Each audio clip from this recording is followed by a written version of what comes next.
Hi guys, welcome back. HUK here. My apologies that I didn't do this video a fortnight ago. Real life kind of got in the way a little bit, so I'm going to condense the two games that we've had together into one vid. So a fortnight ago we came back to the Caves of Chaos. Unfortunately our new player, playing Darker the Dwarf, wasn't able to make it due to illness, so we basically decided that his character was also suffering and stayed behind. The rest of the party went back to the caves,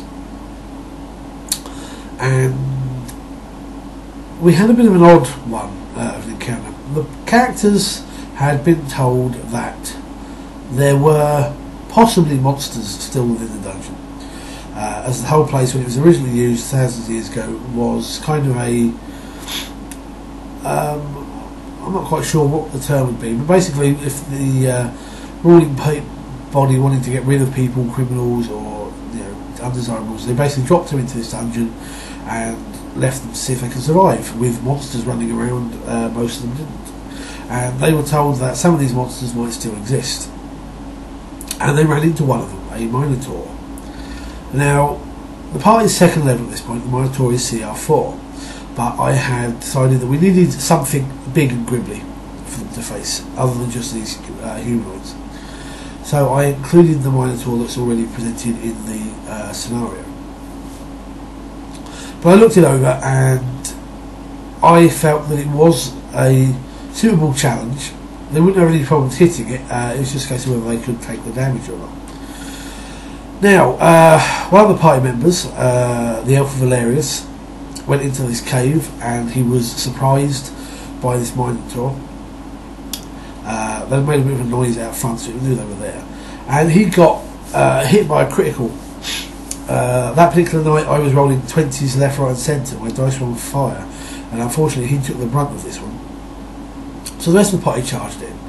Now as soon as the cleric Haji was aware of this, his player had this sudden thing about, I'm not fighting that, and he ran off back to the entrance of the cave, leaving the rest of the party to deal with it with no healing.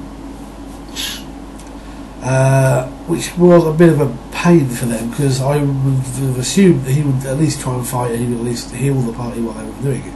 But no, he didn't. And they took the Minotaur down as I expected them to. And then during the break for something to eat halfway through the game, he was not complaining or grumbling, but he was like, that thing's like 2 CRs higher than us, at least. It's too much. And it's like, well, it's not.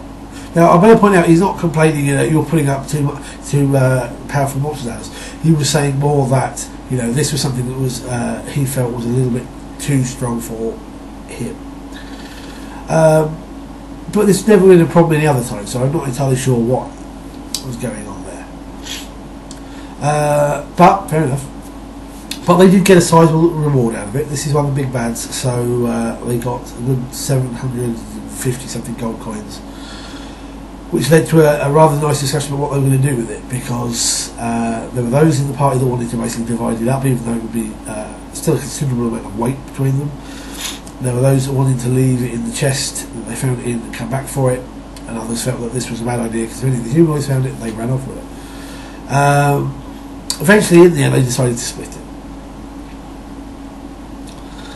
And in that particular scenario, they went through the Hobgoblin caves and they cleared those out.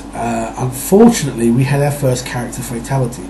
Valerius the elf basically got hit by a critical from a Hobgoblin and was knocked unconscious. Haji actually did get up there this time and tried to heal him, but didn't get him out of his negative. The Hobgoblin that did this particular strike saw what was going on and did a coup de grace, which unfortunately killed Valerius. Getting back to town, they had a bit of a quandary because Valerius had forsworn the gods, part of his character background, so they didn't know what to do. Do they give him a religious ceremony? Do they just bury him out in the woods, or what? In the end, they decided to go with the burial in the woods, and they did have a priest of Goswell, which is one of the nature gods, basically come out and say a few words to protect the grave and everything else. And the party was joined by a member of the Goswell church there, as it were, as a replacement character, a druid by the name of Grill, who has a bear as his companion. So there was a bit of rolling of eyes at the mention of Bear Grylls, which is what he's based the character off of slightly.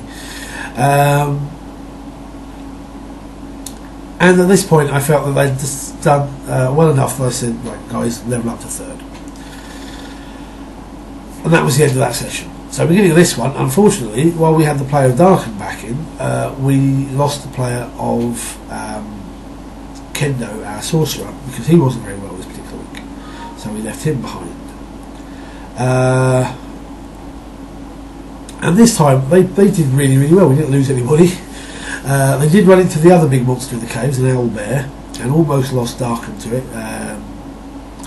But otherwise, they basically breezed their way through the Orc caves and the Bugbear caves without a problem, gathering a fair bit of cash on the way. Because they're all looking at upgrading their armour and stuff now.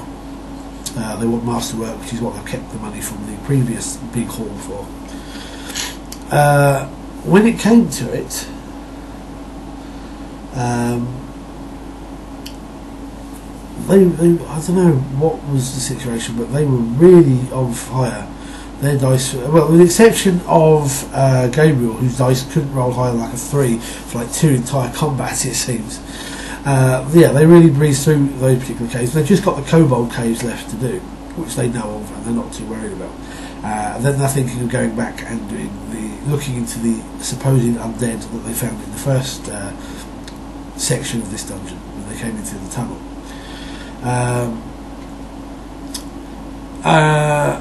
And that's pretty much where we left it. They've gone back to town. They've rescued, I forgot to mention, previously they had rescued a young lady who had been part of a merchant caravan, and she said that some of them might still be alive. Well, they found the rest of the party, the merchant, his wife and some guards, and they've rescued them and given them a little bit of money each to get them back up and running, and have taken them back to town to Grokey. And that's pretty much where we wrapped it up, with them dividing out the treasure they've got this time round. Quite a good session, very combat heavy, and I've decided the next scenario will be a lot less combat heavy and no dungeon either. I think we've had enough dungeons for a little while. Let's see what we can do otherwise. And that's pretty much the last 2 sessions in a nutshell.